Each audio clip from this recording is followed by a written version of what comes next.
Bien, jóvenes, tengan todos muy buenos días. Bienvenidos nuevamente a la Academia Apolo.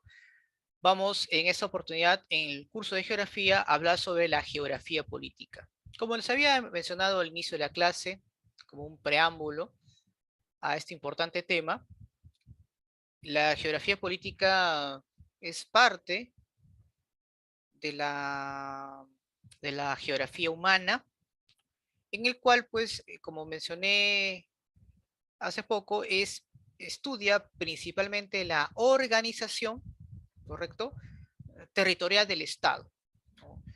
Y cuando hablamos de ello, nos estamos refiriendo pues a los distintos niveles de organización que tiene el Estado. Nos referimos pues a la situación estratégica, su situación geográfica,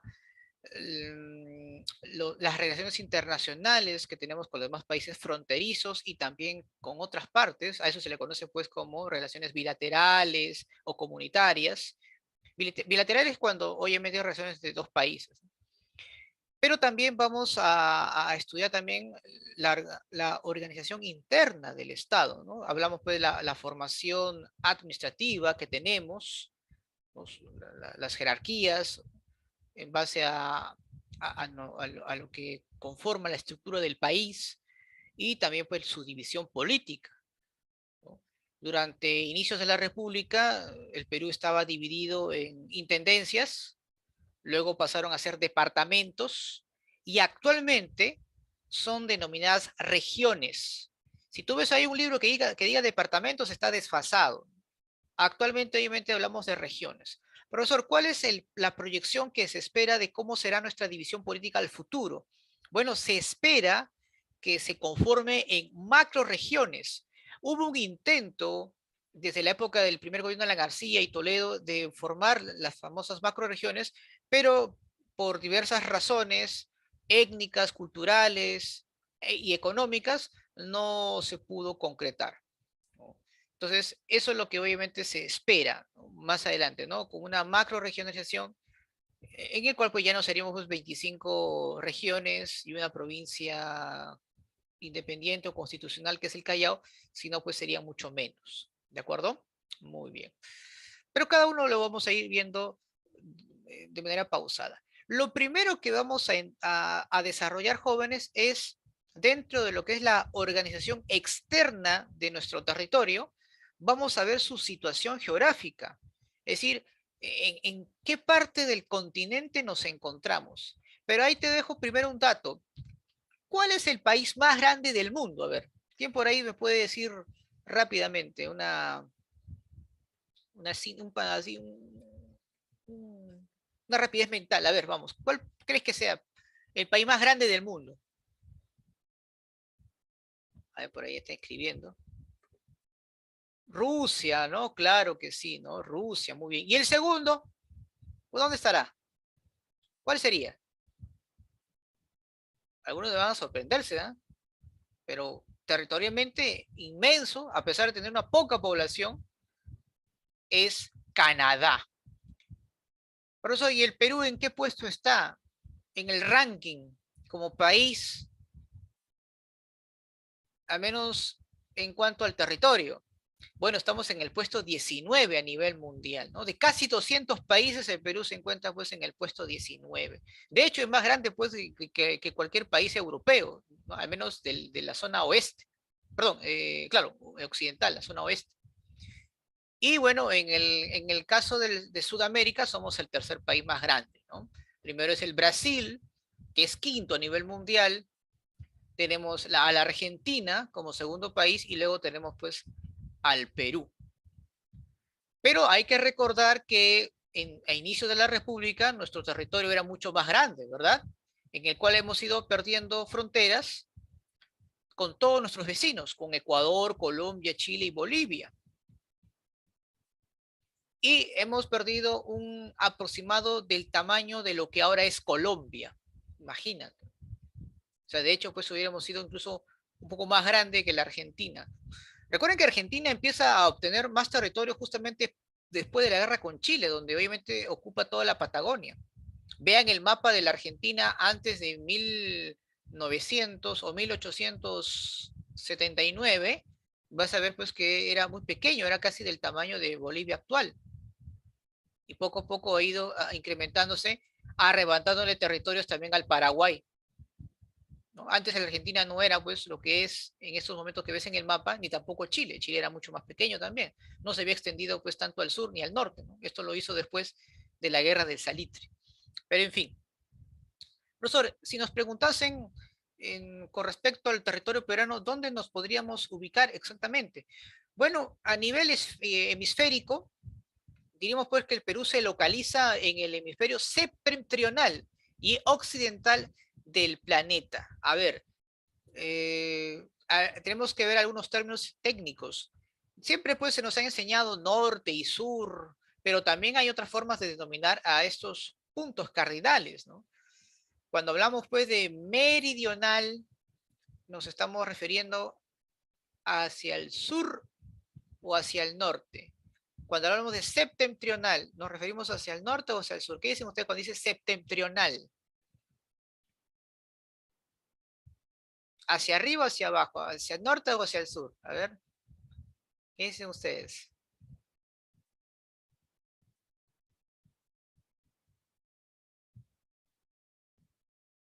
Esa parte lo tenemos que conocer, ¿ah? ¿Con qué otro nombre se le denomina, por ejemplo, cuando es sur y norte, ¿no? Austral, por ejemplo, sur, ¿no? Austral. Y norte, ¿cómo lo llamarían? Boreal, ¿no? Claro, entonces tenemos que también entender esos términos, ¿de acuerdo? ¿Sí? No te vayas a olvidar eso, ¿ah? Muy bien. Entonces, también, ¿por qué? Porque esto es muy importante cuando nos vienen, pues, en cualquier pregunta, examen de admisión, ¿ah? No siempre nos va a poner, pues, norte, sur, ¿ah? Tenemos que también conocer otras formas de denominar, pues, el norte y sur, ¿no? Septentrional, norte, meridional, sur, austral, sur, boreal, norte, ¿de acuerdo? Entonces, ¿por qué, profesor? Porque nosotros estamos muy cerca a la línea ecuatorial. Por ejemplo, Chile sería pues un país austral, un país meridional. Pero ojo, estamos viendo a nivel esférico, ¿no? Dentro de lo que es el contexto del planeta Tierra. Ahora, a nivel continental, ahí sí hay que aclararlo, el Perú pues se localiza en la parte centro y occidental, como tú puedes ver ahí en el mapa, de Sudamérica, ¿correcto?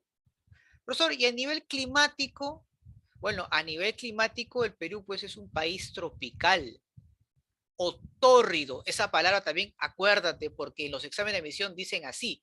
El Perú debe ser un clima tórrido por estar pues en una baja latitud, muy cerca pues a la línea ecuatorial. Pero profesor, yo tengo entendido que cuando es tórrido o tropical hay mucha lluvia, es húmedo y hace también bastante calor. Te doy la razón. Pero también sabemos, lo hemos estudiado en lo que es climas, es que gracias pues a la presencia de la cordillera de los Andes, las corrientes marinas, el anticiclón del Pacífico Sur y otros factores hacen pues que el Perú tenga una diversidad de climas. Y por lo tanto, pues nuestro Perú no es completamente tórrido o tropical, salvo en la selva baja, que sí cumple con esas características.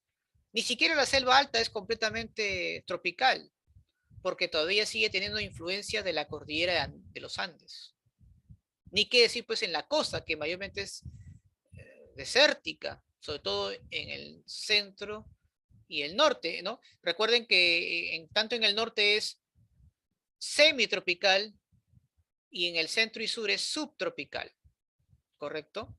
Entonces, eso también es importante resaltarlo. Pero a nivel climático, en general, por colocarse pues muy cerca a la línea ecuatorial, es un país tropical, pero de acuerdo a esas condiciones que te acabo de mencionar, o factores en este caso, pues tenemos una diversidad climática. Pero es importante recalcar esa parte, ¿no? A nivel climático, por si nos preguntan en cualquier examen de admisión. Y acá te lo dejo una parte y creo que tú me respondas escribiéndome si así deseas. Pero está fácil, ¿eh? A nivel oceánico, nuestras costas, el famoso Mar de Grau, el Mar de Grau, ¿a qué océano pertenece? Ahí está, a ver.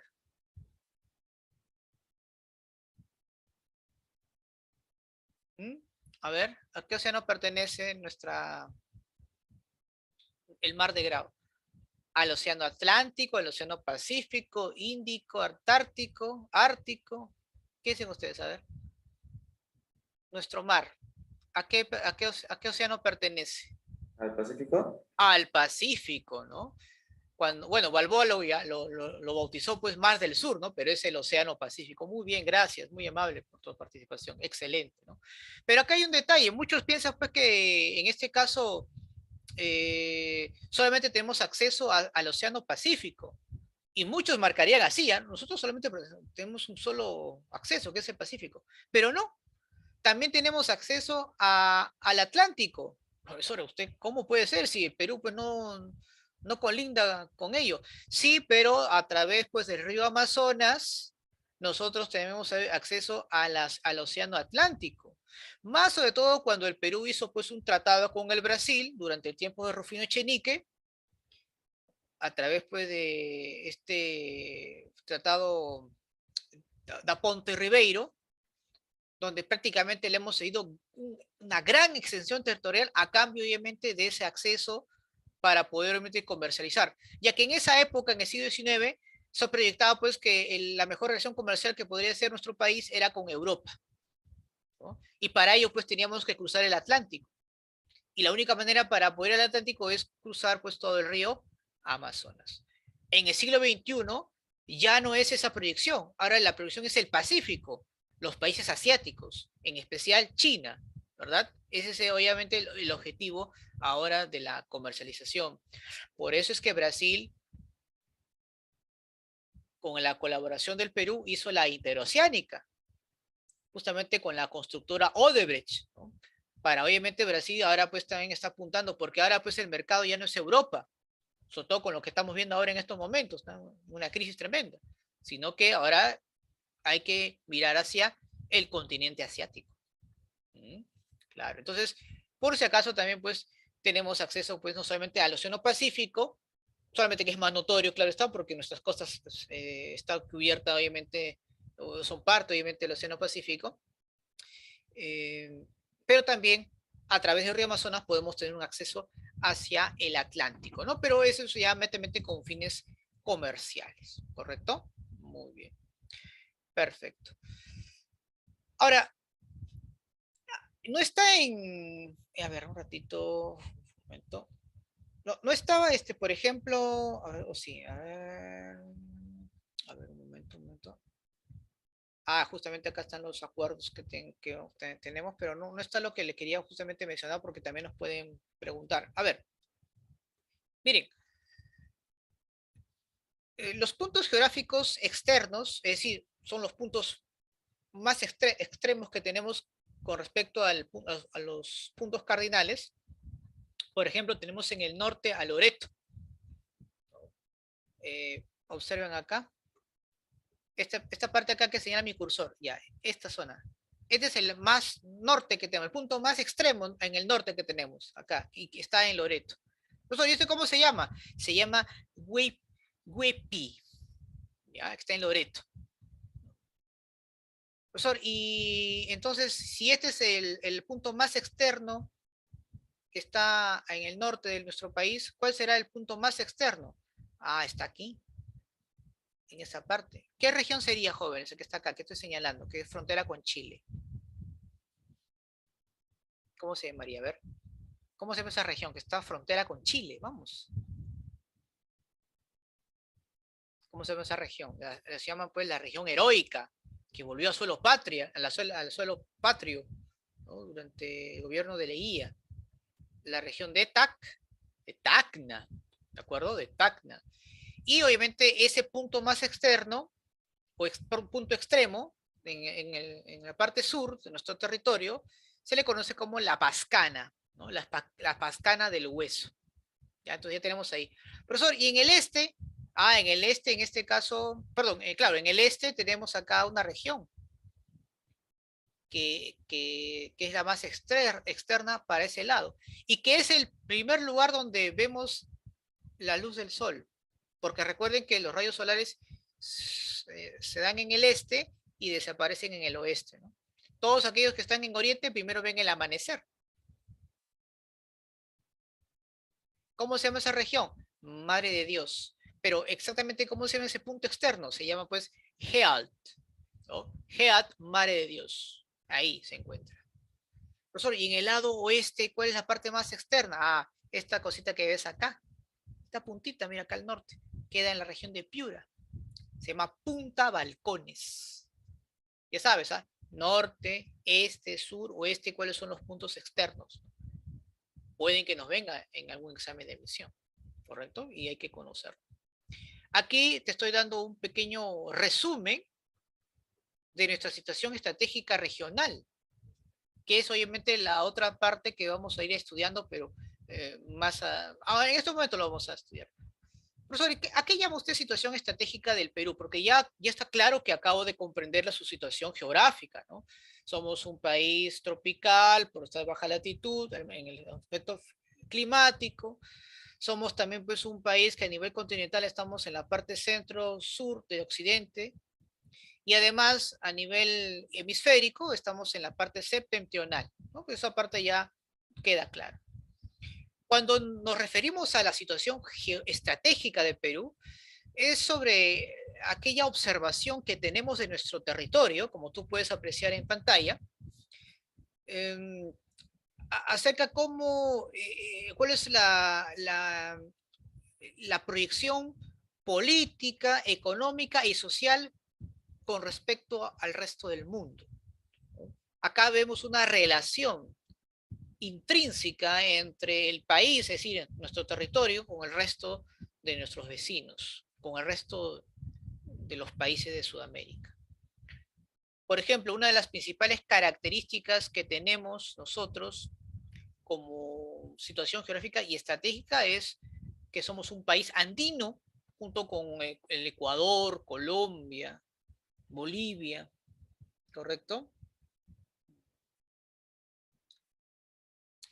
Somos un país en la cual pertenecemos al Pacífico Sur exclusivamente. Somos un país bioceánico, lo que te había mencionado, ¿no? Somos parte de la cuenca del Pacífico, pero también a través del río Amazonas podemos tener acceso, salida al Atlántico. Somos un país claramente amazónico, porque somos parte de la cuenca, junto con el Brasil principalmente. Pero también somos un país antártico, jóvenes, porque tenemos ahí una base científica que está ahí y que tiene un nombre, y que seguramente te van a preguntar, ¿cómo se llama esa base científica que está en la Antártida? ¿Alguien por ahí tiene una idea?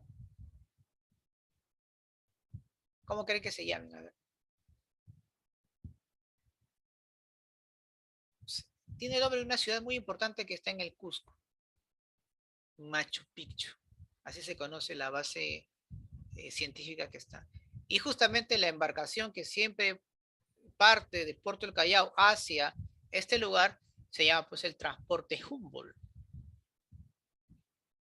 La Antártida, bajo los estamentos de la ONU, ha sido considerado pues un lugar solamente con uso o con una finalidad científica, pero hay información que posiblemente ya no lo sea así, básicamente por los importantes recursos que pueda tener este lugar, sobre todo para aquellos países que pueden desarrollarlo, porque tienen pues una enorme tecnología. Y bueno, pues lamentablemente, si esto continúa así, la Antártida pues dejaría de ser un lugar solamente de investigación, sino que también se convertiría en un lugar importante para la extracción de recursos. Y eso perjudicaría una vez más pues a la inestabilidad de nuestro propio planeta. ¿Correcto? Muy bien. Profesor, ¿qué más podemos estudiar con respecto a la geografía política? Miren, nuestras fronteras. Tenemos obviamente que conocer bastante nuestras fronteras. En este caso, tenemos que ver que esto se dio pues principalmente pues a estos tratados internacionales. Profesor, ¿qué son tratados internacionales? Bueno, son acuerdos, convenios firmados entre los estados por diversos aspectos, ¿no? Y con objetivos comunes, que últimamente están basadas pues, en normas de derecho internacional, que ahora pues se está especificando. Antes no era así, ¿no? Recuerden que la formación de nuestras fronteras se dio bajo dos principios muy antiguos, como el uti possidetis y la libre determinación de los pueblos, porque antes no existía pues, instituciones supranacionales como la ONU, por ejemplo, que se encargue justamente de establecer fronteras. Pese a ello, el país a lo largo de nuestra historia ha establecido una serie de acuerdos en el cual pues, ha habido concese territorial.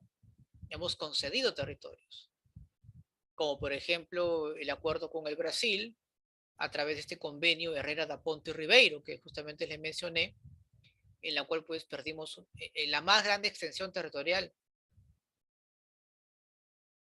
en nuestra historia republicana. Hemos hecho otro, donde también cedimos territorio, con el Tratado de Río Branco. Esto fue durante el primer gobierno de Leguía. Con el Ecuador, Protocolo Río de Janeiro y La Paz y Límites en el 42, y en el Acta de Brasilia, a través pues, del Acta de Itamaraty, donde el Perú pues, no solamente le cede un territorio, 1 kilómetro cuadrado, Tihuinza, que prácticamente se ha entregado al Ecuador, y lamentablemente eso nadie lo dice, sino que además le hemos dado acceso soberano a la Amazonía. Imagínate. Y con eso, pues Ecuador ya está tranquilo, ya no tiene ya mayor pretensión porque consiguió sus propósitos. Y esto fue durante el gobierno de Fujimori. Así que si hablamos de traición a la patria, ahí tenemos un ejemplo de cómo durante este régimen entregó pues un territorio patrio a pesar de la defensa de nuestros soldados en la guerra del Cenepa. Sin embargo, nuestros políticos, por cálculo político, entregaron algunos beneficios al Ecuador. Con Colombia, ni qué decirlo, ¿no? El famoso Tratado Salomón-Lozano, donde le entregamos el trapecio amazónico, donde ahí claramente Estados Unidos tuvo una intervención directa, como una especie de compensación, porque recuerden que Estados Unidos le arrebata Panamá a Colombia. Recuerden que Panamá antes era de Colombia. Y como Leguía, pues era un hombre muy ligado, vinculado a los intereses norteamericanos, pues le cede todo el trapecio amazónico, la zona de lo que llama Leticia. Ahí Colombia también tiene acceso pues al Amazonas. Con Bolivia también, tratado Polo Sánchez Bustamante durante el gobierno de Leguía en 1909. Y para cerrar con Leguía nuevamente en su oncenio, en el famoso Tratado de Lima, o también Rada Gamio Figueroa Larraín, así se le conoce el tratado, en el cual pues Tacna regresa a suelo patrio, pero Arica se queda para Chile. Entonces, profesor, con todos los países hemos tenido que ceder territorio, sí. Eran tiempos donde el Perú pues tenía serios problemas, justamente por las riquezas, obviamente, que tenía nuestro país, ¿no? Aparte, pues, no teníamos una diplomacia eh, eficiente. Existieron varias circunstancias, ¿no? Por la cual hemos cedido territorio, pero tiene que ver básicamente por, por el conflicto en sí que habían entre otros países, por los intereses de esos países, por estos territorios. No existía, pues, repito, una entidad supranacional que pudiera conciliar. Lo único que habían eran superpotencias como Inglaterra, Estados Unidos, que estaban preocupados obviamente en otros aspectos. No teníamos, repito, una diplomacia acertada. Y en caso que lo tuviéramos, tampoco eran convenientes porque justamente estos problemas venían en conjunto. Teníamos problemas con Bolivia, pero a la vez teníamos con Colombia y Ecuador. Entonces, para evitar obviamente confrontaciones con ambos países, a veces teníamos que negociar primero con uno, con cese territorial, y luego con otro también, ¿no? Imagínate, es una situación complicada de nuestro país. En fin. Entonces, ahí pues el Perú pues no tuvo un planeamiento estratégico basado en la geopolítica, tremendamente. Te pongo el ejemplo. Disculpe de repente que me pase un poco a otro tema, pero tiene mucha relación con esto. Lo que acaba de hacer Rusia con Ucrania justamente tiene que ver para detener el avance de la OTAN.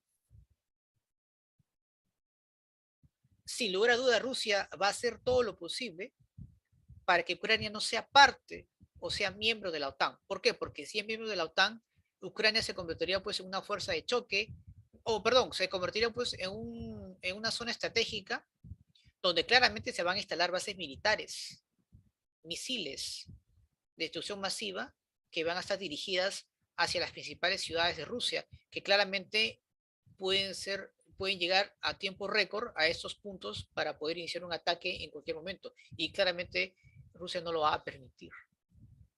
Y el golpe que ha dado fue certero, en el sentido de que nadie esperaba, obviamente, o muy pocos, o la mayoría, esperaba pues que esta situación se iba a delatar, haciendo pues creer a todos que el conflicto iba a disminuir cuando Rusia hizo lo posible para declarar dos provincias autónomas dentro de Ucrania. Y con este golpe certero prácticamente ahí ya tomó una decisión final. Y ojo, ya lo había advertido desde ese tiempo los rusos, en este caso con el mensaje de Putin, hace unos días atrás, en la cual claramente estaba de manera indirecta diciendo que por favor hay que retirar las tropas de la OTAN que estaban ingresando o que iban a ingresar a Ucrania y que Ucrania no debería ser parte de la OTAN, justamente por la razón que te mencioné. Eso, digamos, son planes o estrategias geopolíticas de defender la soberanía, de defender puntos estratégicos para evitar realmente que se acerquen. Ya la diplomacia rusa, hace mucho tiempo atrás, justamente en ese descuido, permitió justamente que esos países ex miembros de la Unión Soviética poco a poco se vayan obviamente siendo parte de la Unión Europea y eso pues provocó que la OTAN se haya expandido cada vez más. Eso lo vamos a ver justamente cuando nos toca hablar sobre el fin de la Guerra Fría, el acuerdo de Minsk, por ejemplo, que tiene que ver mucho con lo que estamos viendo en estos momentos. Pero eso justamente al Perú pues le faltó, ¿no? No había obviamente una situación geopolítica que permitiera controlar, defender o incluso a través de la diplomacia defender esos territorios. Ahí hemos perdido pues, como menciono, grandes extensiones. Ahora, las fronteras por las cuales hemos establecido con nuestros vecinos pueden ser de dos tipos, como tú puedes ver.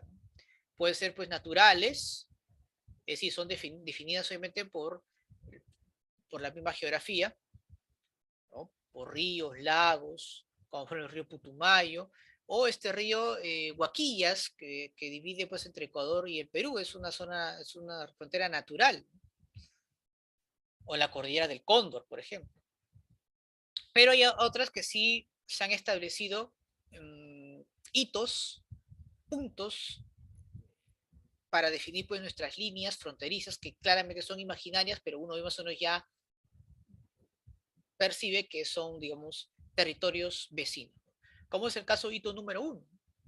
Tú pasas ese hito y ya estás en la frontera chilena y ahí hay una caseta, ¿no? Donde están las tropas chilenas. Y en el otro lado hay una caseta donde están las tropas peruanas, ¿no? Vigilando, obviamente, la frontera. Entonces, ahí puedes darte cuenta que tenemos pues dos tipos de fronteras, ¿no?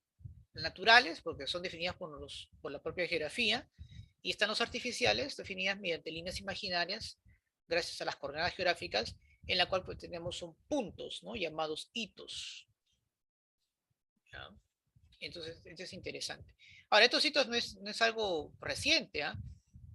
El Tahuantinsuyo también, cuando establecía sus líneas fronterizas, mayormente utilizaba este tipo de, de forma de delinear los límites territoriales a través de estos hitos, que son montones de rocas ahí que colocaban, en la cual, pues, sin duda, estaban mencionando que estos son territorios del Tahuantinsuyo y el otro lado, pues, son otras tierras ajenas. Claro, entonces esto no es algo nuevo también, ¿no? Pero se ha ido perfeccionando, claro está. Ahora es más difícil, jóvenes, cualquier incursión militar entre estados, pero con respecto pues a las organizaciones criminales, con respecto a las migraciones, ahí sí no hay forma todavía de poder tener un mayor control de ella, ¿correcto? Por ejemplo, hoy en día nuestro territorio está siendo invadido por nuevas oleadas o grupos muy organizados que delinquen, que vienen obviamente en muchos casos de Venezuela, por ejemplo. El Tren Aragua es una organización muy conocida, de las más conocidas a nivel mundial, pero también tenemos obviamente otra organización que está viniendo del Brasil. Ahora tú dirás, profesor, ¿y por qué obviamente está ocurriendo este tipo de cosas en algunos lugares de nuestras fronteras? Porque ahí claramente está el negocio. ¿Qué hay mayormente en la Amazonía? Hay obviamente rutas clandestinas para la salida de las drogas, el narcotráfico, obviamente. El Perú, jóvenes, en las últimas décadas ya no es simple exportador de materias primas de droga. Acá mismo las fabrican y las envían. Sus principales puntos es el Brasil para llevar a Europa y México para Estados Unidos. Ahí hay enormes cárteles que vienen acá al Perú a hacer tratos con otras organizaciones que claramente hacen ese tipo de actos eh, y que cada vez ha ido creciendo enormemente. Y que gran parte de las autoridades están coludidas, obviamente, con todo ello, debido a que tienen altos ingresos económicos. El Brain, jóvenes, tiene más de 45 años en este tipo de actividad y aún no ha sido desbaratado, porque obviamente hay intereses en que este tipo de negocio se mantenga. La droga, jóvenes, es uno de los principales tipos de actividades económicas que ayudan a la fluidez del dinero, al lavado de activos en el mundo. En el mundo. Entonces, ya pues, entonces eso quiere decir que tenemos para rato en ese aspecto. Así que esto de que vamos a luchar contra esto es inviable porque es muy fuerte porque no solamente depende del país, sino que hay otros actores ahí externos que están obviamente siendo favorecidos de manera directa o indirectamente. Entre ellas, pues, las más importantes financieras económicas del mundo. Profesor, ¿y qué hacen con todo ese dinero de las drogas? Financian guerras, financian obviamente una serie de campañas aportando o formando milicias para provocar inestabilidad en ciertas regiones, ¿no? Como parte obviamente de su geopolítica de expansión y ahora pues de concentración o mantener pues los poderes como, como están en estos momentos presentes. Claro, esa es la única razón. Ese dinero se usa obviamente para ese tipo de campañas. No lo usan pues de sus impuestos, de sus ciudadanos, ¿no? No, para nada, ¿no? Esto básicamente va para seguir obviamente provocando inestabilidad y para seguir obviamente beneficiando a las empresas que se dedican obviamente a la venta de armas. Que obviamente para seguir manteniéndose tiene que haber guerras. Si no, ¿cómo venden las armas? ¿De qué viven? Tiene que generar guerras. Así de simple. Creo que una vez les comenté que en el caso de Estados Unidos, el ejército mayormente está financiada por empresas extranjeras, no por el Estado. Y obviamente estas empresas necesitan seguir vendiendo y para ello pues necesitan seguir generando guerras. Guerras obviamente convencionales, ¿verdad? Guerras no a gran escala, porque a cada vez obviamente los armamentos son más sofisticados y más letales, ¿no? Son armas de destrucción masiva, claramente. Pero bueno. Entonces, ahí estamos viendo, jóvenes, nuestras fronteras. Ya sabes, ya, ahí están las fronteras, los tratados que hemos tenido con todos nuestros países. Hay un libro de Gustavo Pons Musso, no sé si por acá lo tengo, es un poquito viejito, pero este es interesante, donde ahí detalla completamente las fronteras y que hemos tenido y cómo se ha ido dando, ¿no? Este tipo de procesos. Es un resumen, ¿no? Porque obviamente si uno quiere tener más profundidad de cómo se dieron las cosas, pero claramente aquí nos demuestra pues que no hubo una política adecuada en cuanto a la preservación de nuestros territorios. Pero es un dato, creo que como futuro general, ¿no? De Gustavo Pons-Musso, ¿correcto? De las fronteras del Perú. A ver, vamos a ver acá. Muy bien, esto lo vamos a ver aquí. Listo, empezamos, continuamos entonces. Miren, entonces, esto digamos algo que tenemos que tener en cuenta acerca de esos tratados. Y ojo, pregunta, y creo que te acuerdes, porque seguramente eso lo hemos llevado en cívica. Estos tratados internacionales, ya sean fronterizas o acuerdos en base al tema económico, o sea, nuestras relaciones internacionales, al final, ¿de quién está la potestad? ¿Del presidente o del Congreso? ¿Qué dicen ustedes? ¿Quién es el veredicto final? A ver, ¿quién lo dice? Vamos, escríbelo. ¿El Congreso? El Congreso, ¿no? Claro. Se dan acuerdos y ambos tienen que estar de acuerdo, tanto el Congreso del país, del Perú, por ejemplo, si quiere hacer un acuerdo con Bolivia, y el Congreso de Bolivia, ¿no? Ellos tienen que finalmente estar de acuerdo. Y la única manera para desconocer, o en este caso disolver el tratado, simplemente cambiarlo, también tendría que pasar pues entre ambos congresos. Claro. Recuerden el tratado de defensa mutua con Bolivia, ¿no? Esto se dio pues en acuerdos entre congresos. En el caso de Argentina también, a pesar que el presidente había dado su visto bueno, al final el Congreso decide no hacerlo, no ser parte obviamente de esta defensa mutua con Bolivia. Entonces ahí obviamente también hay que importante conocer que los tratados internacionales, los tratados que se dan con las empresas, pasa por el Congreso. Así que en el caso de Repsol, que claro, más que un tratado fue una venta. Repsol compró en el año 96 a la Pampilla a 180 millones de dólares y ha ganado en los últimos 20 años más de 2.500 millones de dólares. O sea, imagínate, ¿no? ¿Cuánto ha ganado? Tremendamente. Simplemente pues, fue un negocio redondo para ellos. Eran tiempos donde prácticamente pues, los activos del Estado los vendían a precios regalados. Fue una situación prácticamente ¿cómo le llaman esto cuando es ofertas en internet? Cyber Die, no, Cyber Dice creo que es, ¿no? O Black Black Dice, algo así, cuando son ofertas pero únicas y ocasionales, ¿no? A veces por ahí de repente me ayudan ustedes conocen más este tema de estos términos, pero era así, jóvenes, eran tiempos donde el Estado peruano prácticamente vendía sus activos a precios muy bajos, así cualquiera pues invierte, ¿no? Tremendamente. Y bueno, pues ahí estamos las consecuencias. Las consecuencias. Y eso, ¿quién lo tiene que ver ahorita este tema de los contratos? Tiene que ver pues el Congreso. El Congreso es lo que tiene que ver esos contratos, ¿correcto? Así que cualquier candidato que te diga, oye, vamos a revisar contratos, no, eso no, señor, no le corresponde a usted, eso le corresponde al Congreso. Usted no mienta. Tiene que ponerme colocar acá el Congreso. Y el Congreso, en estos momentos, no está haciendo absolutamente nada. La ONU ya dio un informe, pero hoy, ¿qué es lo que el Estado en sí está haciendo en su conjunto? Nada, o muy poco, como lo que ha ocurrido en años pasados. Ahora pues nos escandalizamos porque ocurrió en Lima, pero años atrás que ocurrió en la Amazonía, incluso 3 veces más fuerte de lo que hemos tenido, prácticamente pues quedó en nada. Y también pues nosotros no hemos sido testigos ni tampoco hemos logrado reflexionar lo que estaba pasando pues con nuestros compatriotas en esos lugares. Pero recién en Lima pues nos hemos dado cuenta de, de este grave problema y empieza pues recién a haber cierta concientización. O sea que si no hubiera esto ocurrido en Lima y hubiera ocurrido en cualquier otro lado, simplemente esto seguiría igual, igual.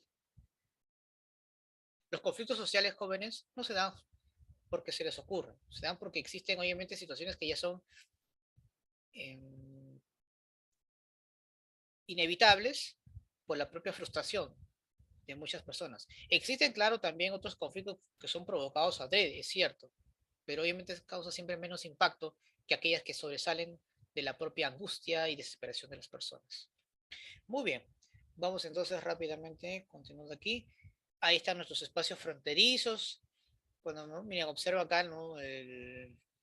Algunos ejemplos que tenemos. Por ejemplo, cuando hablamos de región fronteriza, observen, miren cómo los satélites actualmente pueden deducir de manera tridimensional los espacios geográficos, las capas, diferentes capas que tiene nuestro territorio.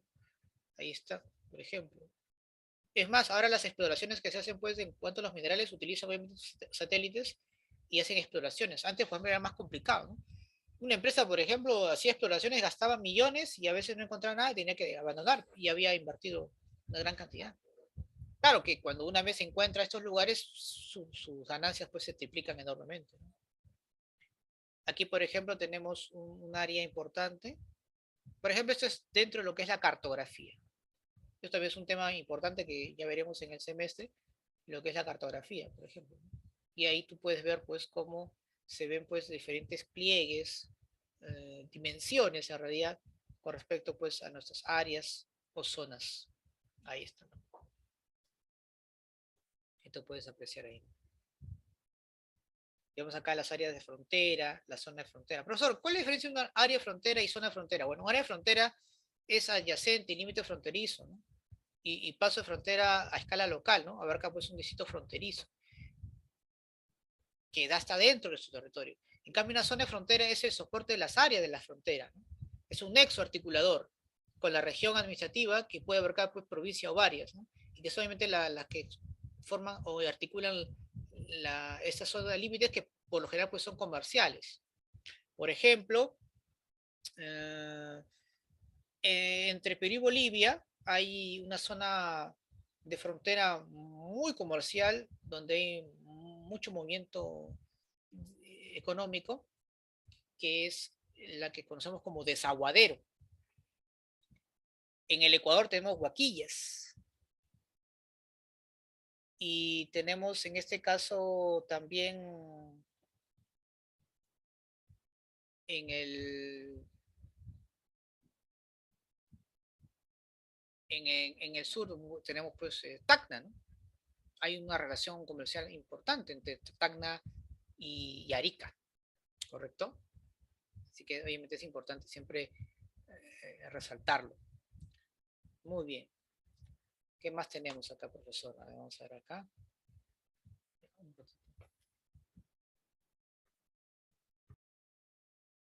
Muy bien. Vamos ahora. Esto es muy importante, jóvenes. Desde inicios de la República, nuestro país se ha vuelto pues centralista. Profesor, pero ¿a qué llamamos centralismo? Bueno, vuelvo a reiterar, ¿no? Durante nuestra República ha predominado pues el centralismo como una forma pues de administrar nuestro territorio. Es decir, ¿qué es el centralismo, profesor? Bueno, consiste pues en la concentración básicamente del poder político y económico en el gobierno central, ¿no? Donde obviamente hay una mínima participación o autonomía básicamente del resto de los lugares o en este caso de las demás regiones, donde pues la toma de decisiones, digamos, no es preponderante. Justamente pues los poderes del Estado, por ejemplo, se concentran en Lima, la mayor actividad económica se concentra justamente aquí también. Las decisiones más importantes se hacen aquí. Y esto ha permitido pues una serie de problemas que obviamente conllevan a una serie de, no solamente enfrentamientos, descontento social, y que ha llevado pues a que las demás provincias puedan ir decayendo porque justamente Lima se ha concentrado o está teniendo pues un rol mucho más protagónico, impidiendo pues que las regiones puedan desarrollarse por sí mismas. ¿De acuerdo? Entonces es algo que también es notorio.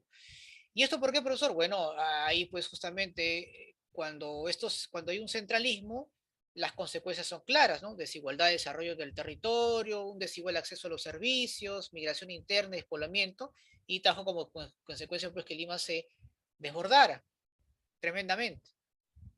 Un ejemplo, hace poco se acaba de celebrar pues lo que es el Día del Cáncer Infantil. Pueden creer muchos niños tienen que ir desde sus lugares de origen a Lima para poder atenderse, porque obviamente hay pocos especialistas, el único lugar especializado en la atención a este tipo de enfermedades está aquí, concentrada en Lima, y mucha gente pues tiene que emigrar, a veces tiene que hacer cola, tiene que quedarse varios días para que reciba una atención, y a veces no saben cómo poder sustentarse porque no son de aquí, no hay una descentralización de los servicios básicos, en el caso de salud, por ejemplo. Y muchas de las cosas, obviamente, que uno tiene que realizar, tiene que ir a Lima para, obviamente, realizar pues, sus actividades. Y eso impide, pues, y provoca, pues, un descontento total en las personas.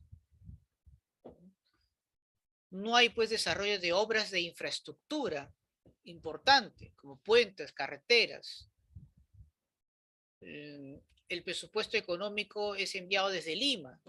Se les impide pues que las provincias puedan tener cierta autonomía, aduciendo pues que son irresponsables, que hay actos de corrupción y todo ello. Por supuesto que las hay, pero no es que generalizarlo. En Lima hay también claramente actos de corrupción. La idea, como vuelvo a repetir, es que nuestros funcionarios sean expertos en gestión pública. Uno de los requisitos, jóvenes, para tener un puesto importante en el Estado es que justamente sepa lo que debe hacer. Pero eso también pasa pues por normas que se tienen que aplicar y no solamente para un sector, sino para el todos. Tiene que haber requisitos para ser congresista, para ser ministro, para ser algún jefe de Estado, tiene que haber requisitos incluso para ser funcionarios en nivel, que de hecho los hay, porque en nivel técnico al menos eso es uno de los requisitos fundamentales, porque eso lo pide la Contraloría. Pero no personajes en puestos claves, no personajes así que no conozcan o no tengan experiencia del asunto en asuntos claves. Eso no puede permitirse. Siempre se ha dado, es cierto, pero ahora ya no, pues ahora hay que notar los cambios, hay que ser más exigentes con nuestras autoridades. Así como ahora pues hay mayor exigencia para ocupar un cargo, un puesto de trabajo, pues ¿por qué no hacer que sean las mismas exigencias para nuestros políticos? A ver cuántos jalados tendremos ahí. Entonces, eso es importante. Ahora, es cierto que en los últimos años los gobiernos locales han empezado a tener hay una tendencia a tener un poco más de autonomía porque ha habido una política de descentralización, es cierto, para contrarrestar pues el centralismo aquí en la capital. Y esta descentralización se dio pues con el fin pues de adecuar una mejor organización económica. Eh, y por eso es que como parte de nuestra división política se ha planteado lo que es la regionalización. Profesor, ¿y qué es la regionalización? Bueno, la regionalización jóvenes es un proceso básicamente de conformación pues, de nuevas unidades administrativas del territorio con el objetivo, esto hay que resaltarlo, con el objetivo pues de descentralizar, ¿no?, el poder político, económico, en beneficio de la población. Hubo, repito, muchos intentos desde 1989, ¿no?, de plantear esta la regionalización. Fue obviamente implementada, ¿no?, pero básicamente no fue como una convicción de las necesidades de la población, sino como una manera pues de reprimir pues el descontento social de la época, ¿no? La hiperinflación, el terrorismo, todo lo que ha estado sucediendo en esa década. Pero no hubo pues un planeamiento básicamente en base a las necesidades de las regiones como tal, ¿no? Y si bien es cierto, pues el centralismo causa mucho atraso en el desarrollo del país, ¿no?, por los factores que acabo justamente de mencionar, eh, tampoco pues hay que esperar pues de que el descentralismo sea la solución total, eso también hay que irlo de manera paulatina. Por eso que el proceso de regionalización jóvenes, como parte obviamente de la descentralización, porque ojo, regionalización y descentralización, como te das cuenta, son distintas, pues comprende pues la creación pues lo que justamente mencioné al inicio, ¿no? De formar macro regiones donde pueden articular proyectos comunes de desarrollo social, ¿no?, y económico, ¿verdad? En beneficio de la sociedad peruana. Pero tiene que haber, pues, obviamente, gente eficiente que se encargue, obviamente, de dicha responsabilidad y que respete, pues, las voluntades populares, el acercamiento étnico, cultural, esto es fundamental, ¿ah? El Perú es un cúmulo de naciones que hay que buscar, obviamente, su integración, pero no, obviamente, frente al centralismo, al poder concentrado en un solo sitio. Entonces, esto es fundamental. Ahora, acá ocurre también un hecho significativo que quiero justamente conversar con ustedes, que es delicado, ¿no? Eh, si bien es cierto, se debe otorgar ciertos poderes a los gobiernos locales, regionales, para que tomen sus propias decisiones políticas y económicas, hay que tener mucho cuidado en el sentido de que a veces pues un regionalismo eh, ya sin cierto tipo de control, podríamos llevarnos pues a una ruptura de la unidad nacional, en el sentido de la unidad pues administrativa.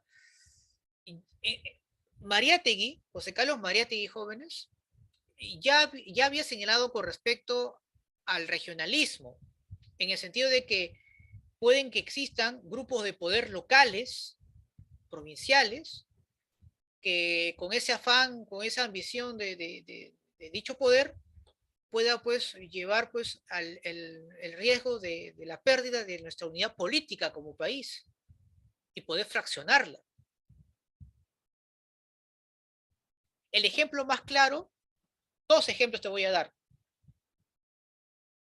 Una, ¿recuerdan el Imperio Wari? El Imperio Wari pues, fue único.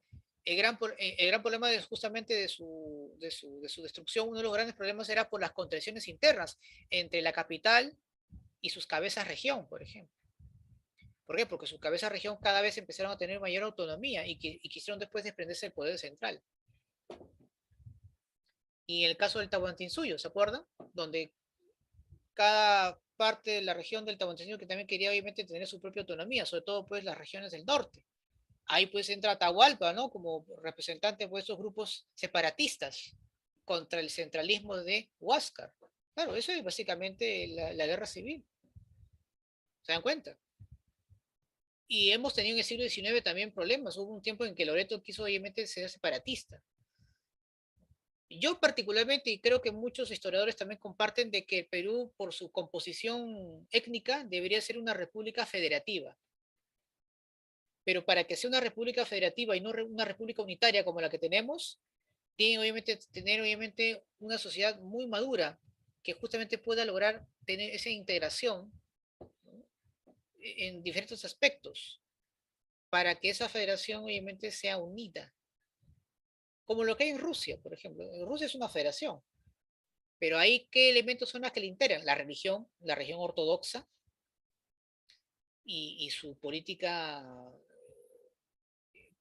implementada como bastión de la policía secreta, ¿no? La KGB. Pero ahí están esos elementos de integración. Acá también tenemos que buscar ese tipo de elementos que puedan obviamente integrar. Pero, repito, ¿no? La descentralización es buena, la regionalización también, pero tomando en cuenta, pues, no, de todos modos, evitar que, como parte de esta descentralización y regionalización, evitar, pues, que existan grupos importantes que, por esta ambición de la política, quieran separarse, ¿no? Del país. ¿No? Que ha habido a lo largo de la historia ha habido esos grupos, así que hay que tener mucho cuidado con respecto a ello. Y ojo, si esta situación en la cual el Perú está viviendo se mantiene así, claramente van a haber justamente levantamientos que van a aspirar pues a fragmentarse. Hay países hay lugares potencialmente en la cual pueden hacerlo, Arequipa o aquellas regiones que están en el sur del país, son las más, por decirlo, eh, complicadas para mantener la unidad. Son regiones por su naturaleza muy agresivas cuando obviamente no se les atiende como corresponde, ¿no? A lo largo de la historia, siempre esos lugares han sido muy complejos, desde la época de la República, el inicio de la República, ¿no? Ha habido pues levantamientos en Tacna, Cusco, Arequipa, Ayacucho, en fin. Entonces, por algo obviamente son estas regiones así. Entonces, hay que tener mucho cuidado. Si por ahí ocurre un separatismo, téngalo por seguro que estas son las primeras en querer obviamente separarse de la unidad política. Entonces, hay que obviamente darle una atención a toda la población de manera equitativa.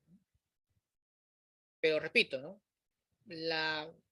Una de las razones por la cual podríamos tener un país mucho más compacto es un país federal. Mucho era profesor, pero federal también me suena que son autónomos. Bueno, ojo, hay cierta autonomía, pero no una autonomía completa. Pero hay justamente elementos que los unen. Así de simple. ¿no? En Estados Unidos son estados, pero son Estados Unidos. ¿Se da cuenta de esa palabra, no? Estados con cierta autonomía, pero que están regidos bajo una constitución. Y si bien estos tienen sus propios procesos, su propia forma de actuar, pero están regidos bajo una constitución y hay elementos que los integran. Entonces, aquí también podríamos formar ese tipo, pero todavía, pues, repito, falta una madurez por parte de los ciudadanos para que lleguemos a ese nivel. Mientras eso, todavía, pues, todavía no pude, de repente no pude llegar a ese tipo de procesos, ¿no? En fin, pero es interesante, ¿no? Ver este tipo de cosas. Muy bien, vamos entonces a continuar acá. Perdón, disculpen, ahí está. Ahí está, ¿no? Miren, esto es importante, ¿no? Sobre la descentralización que acabo de mencionar, ¿no? Que nos permite, obviamente, que una de las características de la descentralización es permanente, dinámico, irreversible, democrático, integral, subsidiario y gradual. ¿Cuál es la finalidad, profesor, de promover la descentralización? Un desarrollo integral, ¿no? Armónico, sostenible para el país, que es lo que nos falta. Y que si no tomamos las riendas desde ahora, vamos a tener pues, serios problemas de una serie de levantamientos. El futuro, si es que esto no se arregla a la mayoría de los ciudadanos, hablamos pues de una desfragmentación, justamente por una clase política que se ha negado obviamente a entender claramente lo que corresponde. Ahí está. Entonces es importante siempre esto eh, mencionar. Ahí claramente tenemos la jerarquía, ¿no? De la división política, ¿no? Tenemos un gobierno nacional, un gobierno regional y un gobierno local. El gobierno nacional o central es el gobierno, ¿no? Que está acá en Lima, concentrado en los poderes del Estado. Hablamos pues del Ejecutivo, el Legislativo, Judicial. El gobierno regional, ahora ya es gobernador regional, antes ya era presidente regional, ahora ya no se llama presidente regional, sino gobernador, y ahora pues ya no hay reelección. Justamente eso se dio justamente por el temor, pues, que estos dirigentes o estos gobernantes o presidentes regionales puedan tener cada vez mayor poder y se concentren, ¿no? Porque cada vez, pues, tienen más años y pueden llegar incluso a tener un poder mucho mayor que el gobierno central. Por eso es que se le quita, obviamente, esa potestad de reelegirse. Al igual que los alcaldes, ¿no? Los alcaldes ya no se reeligen, pues, ¿no? Claro, porque había ese cierto temor que pudieran lograr tener cierto protagonismo. Es más, el presidente de la República debe tomar conciencia que, de acuerdo a esta cierta autonomía, debe tratar de llegarse a entender con estos gobernadores regionales y alcaldes provinciales y distritales para tener posiblemente respaldo, por ejemplo. Es más fácil que un presidente o el Poder Ejecutivo pueda entablar una relación con estos grupos que el propio Congreso, porque el Poder Ejecutivo tiene una ventaja en ese aspecto. El Poder Ejecutivo puede ser el encargado de hacer obras y puede prometerle a estos gobernadores o alcaldes obras, con, obviamente con el fin de colocar pues, o de unir fuerzas. Pero obviamente eso hay que tener mucho cuidado porque no siempre pues con la persona que entables una conversación, pues al final llega a un acuerdo como tal. A veces pues hay intereses de por medio, hay que tener mucho cuidado. En política hay que tener mucho cuidado, ¿no? Acá no hay amistades, sino acá hay socios momentáneos nada más. Es una forma también de poder realmente llegar a acuerdos fundamentales. ¿No? Entonces, ese tema en cuenta.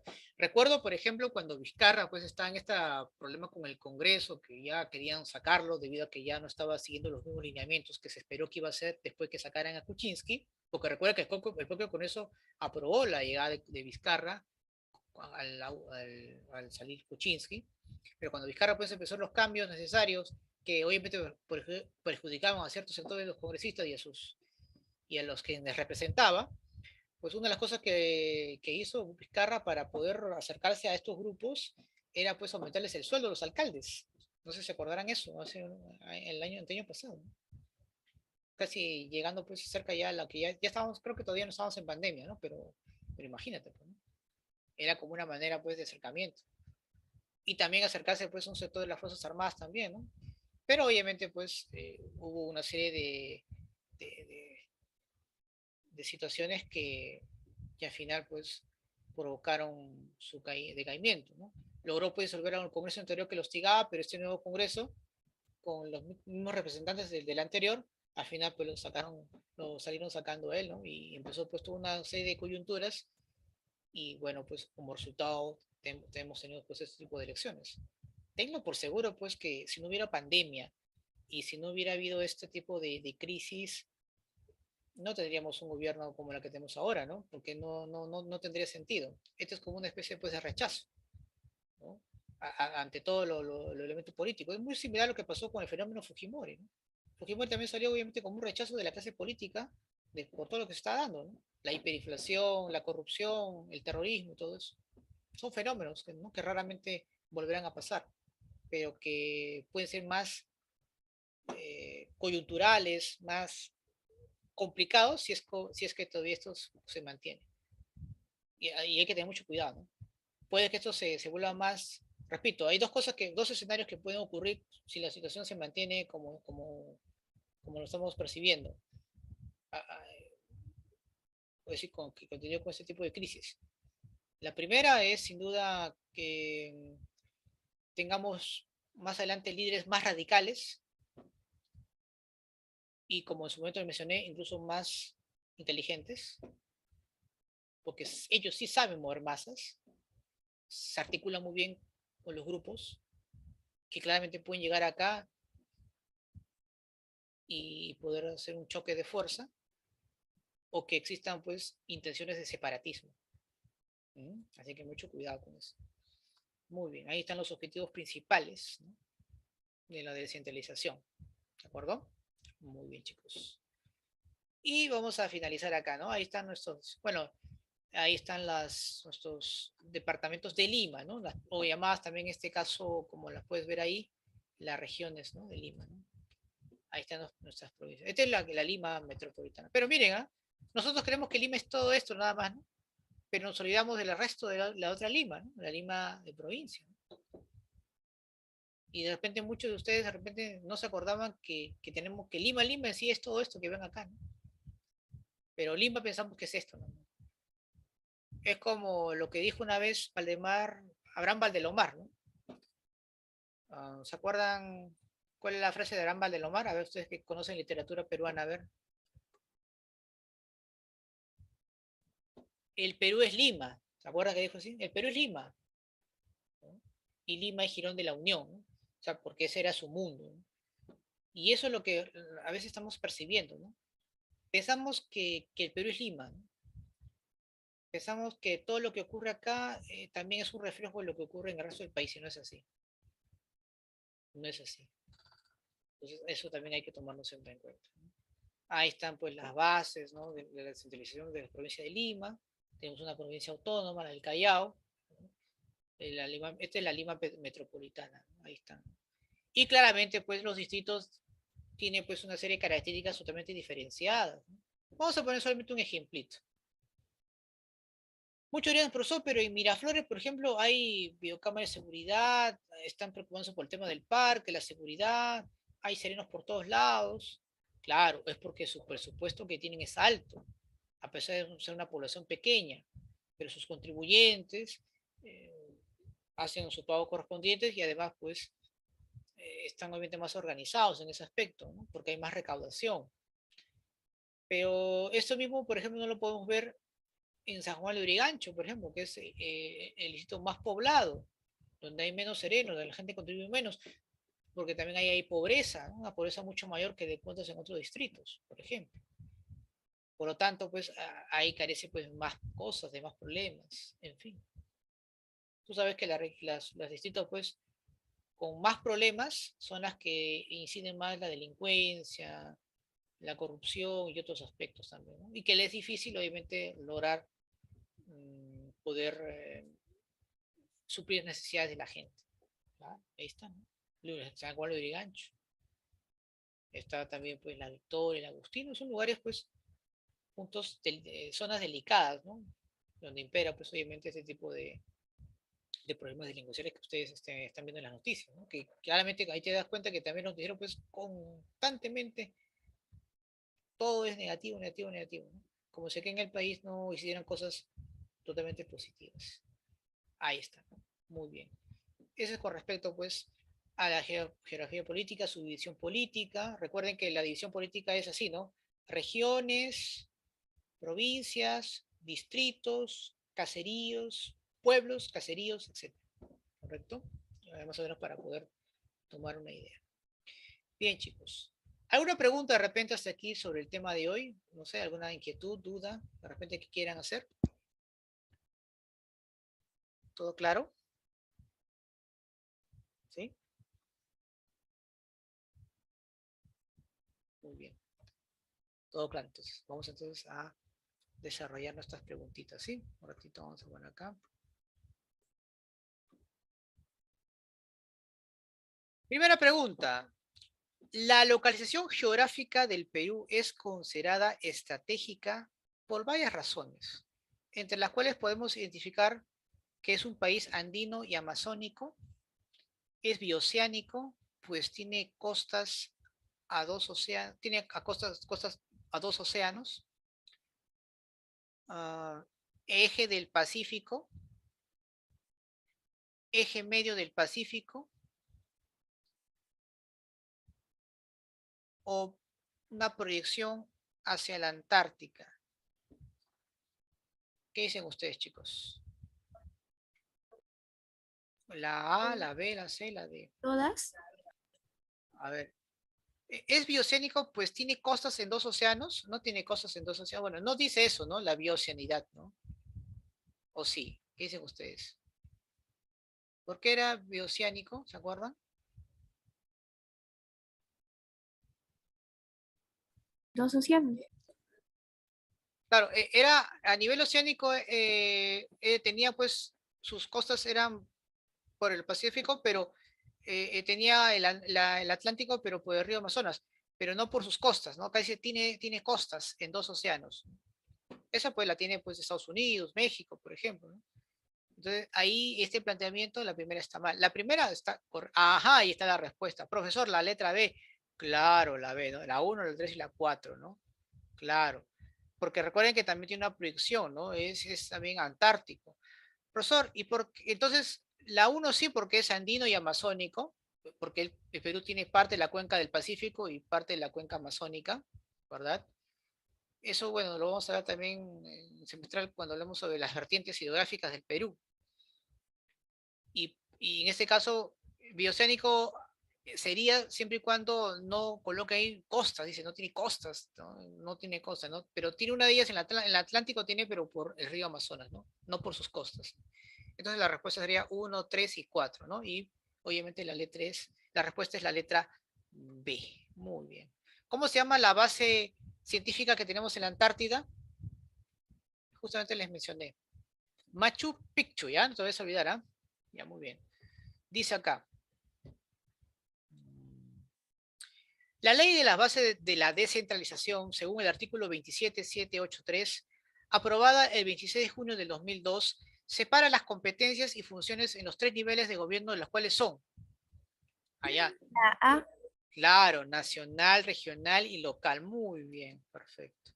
Ya sabes, cuando es local, es alcaldes. Cuando es regional, gobernadores, ya no son presidentes. Y nacional, pues es el gobierno central, ¿no? Perfecto, muy bien, excelente. 3. Respecto a la organización política y administrativa del territorio peruano, ¿es correcto que?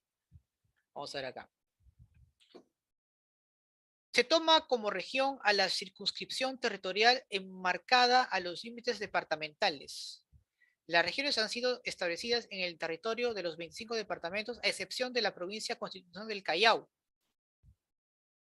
La provincia de Lima posee, de acuerdo a la ley, un régimen especial y pertenece a la región del Callao, no pertenece a la región del Callao. Las regiones políticas forman parte del nivel gobierno local. No, el gobierno local, al contrario, son parte también de las regiones políticas, ¿no? Recuerden que es La A. mayor. La letra A, ¿no? Muy bien, excelente, perfecto. Continuamos. 4. Indique las características que se asocian al centralismo, ¿no? Ya hemos visto algunas características del centralismo. Dice, más de la mitad de la industria se encuentra en Lima. ¿Qué dicen ustedes? ¿Es cierto o no?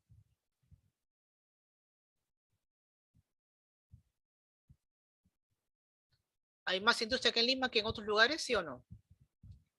Claro, acá se concentra casi todo, ¿verdad? Por eso las migraciones que se dan, pues ¿no? Acá hay mejor oferta laboral, educativa, etcétera. Muy bien. Salud, en fin.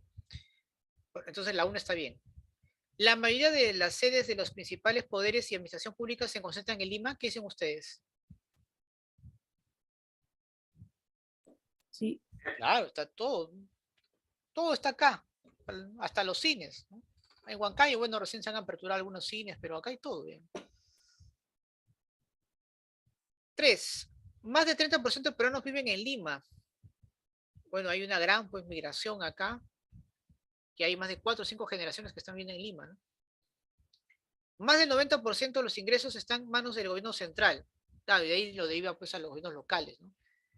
Salvo el canon. Ahora, muchos piensan que el canon, esto también es un dato interesante, ¿no? Piensan que el canon es una parte adicional que la empresa da para la región, ¿no? El canon es parte de lo que recibe el Estado y ese tiene que dársela pues al gobierno o al lugar donde se está explotando, ¿no? Pero muchos piensan que el canon es un pago adicional que hacen las, no, es parte de lo que el Estado recibe y ahí tiene que darle al gobierno o a la región donde se explota, ya sea yacimientos mineros, petróleo, en fin. Entonces ahí sería la respuesta 1, 2, 3 y 4. ¿Cuál sería entonces ahí?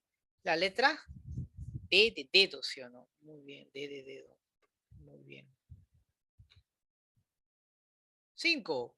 En el proceso de descentralización, las municipalidades o gobiernos locales tienen un reto fundamental, que es fortalecer sus competencias y capacidades para recaudar su rol y dejar su viejo papel de ser instancias dedicadas solamente a los servicios básicos locales, para pasar a convertirse en agentes promotores de desarrollo social. No solamente recauda y hacen pues postitas o te hacen servicio de agua, de recojo, no, de recojo de basura, ¿no? Ahora tratan de también dar trabajo, de implementar otras cosas para la población, ¿no? Entonces, en embarco de eso, de desarrollo social, dichos gobiernos, ¿qué abarcan? Caseríos y centros rurales, departamentos y provincias, provincias y distritos. Recuerden que de mayor a menor, ¿eh? O distritos y unidades vecinales. ¿Qué abarcan primero? De mayor a menor, ¿eh? Primero son provincias y luego ¿qué son? Distritos. Distritos, ¿no? Muy bien, correcto. Ya no hay departamentos, ¿sí? No hay departamentos. Muy bien. En el Perú, de acuerdo con las leyes vigentes y el criterio de circunscripción territorial, los distritos forman parte del nivel de un gobierno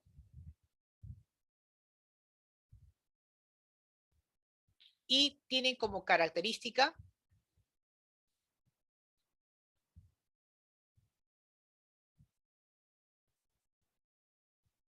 a ver, los distritos forman parte de qué? Clase.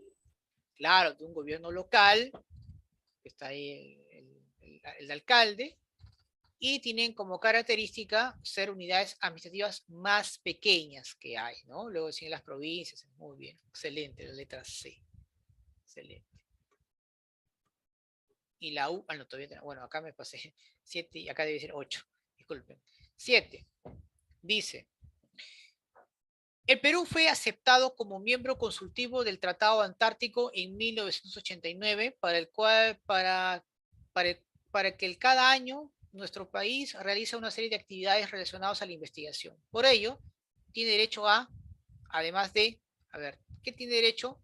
A conocer tierras, a efectuar pruebas químicas, solamente con fines científicos. A dominios territoriales tampoco, pero sí a realizar qué cosa? Investigaciones científicas. ¿Para qué? Para poder intercambiar información sobre proyectos de formación de programas científicos, ¿no? Claro, la letra D de dedo. Muy bien. Y la última, chicos. En la frontera con el Ecuador se utilizan accidentes geográficos como arte de la frontera natural. Señale cuál no corresponde. Bueno, la cordillera del Cóndor les mencioné que es una frontera natural, ¿no? La confluencia del Huipi con el Putumayo o el Tamblek del curso del río Putumayo, bueno, el río Surmián, ni qué hablar, es una frontera natural. Acá el problema está entre la B y la C. el Talbel del curso del río Putumayo o la confluencia del Equipe con el Putumayo? ¿Qué dicen ustedes?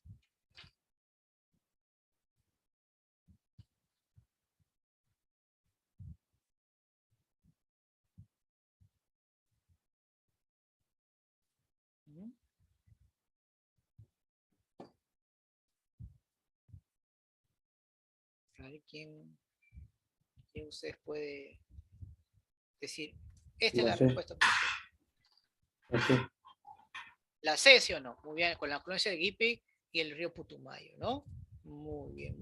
Correcto, perfecto. ¿Por qué, profesor, no el Talbe? Porque el Talbe en este caso, pues, es una frontera que tenemos con el Brasil. Y obviamente, en este caso, pues, no, es una frontera natural y acá dice, pues, no corresponde. En cambio, la confluencia del Guipe con el Putumayo sí es, obviamente, con el Brasil, pero ahí hay un hito, ¿no? Es una frontera artificial, ¿no? Muy bien, la letra C. Perfecto. Correcto, muy bien. Bien, chicos. Si es que no hay preguntas, a ver, no sé, alguna inquietud, de repente, alguna duda hasta aquí. ¿Ninguna? Bien. Vamos entonces en una pequeña pausa de 10 minutos y estamos en Historia Universal, ¿sí? Listo. Nos vemos entonces a las 11:20 de la mañana. Hoy vamos a hablar un tema muy interesante, así que espero su participación de cada uno de ustedes. Chau. Nos recontamos entonces en 10 minutos. Bye.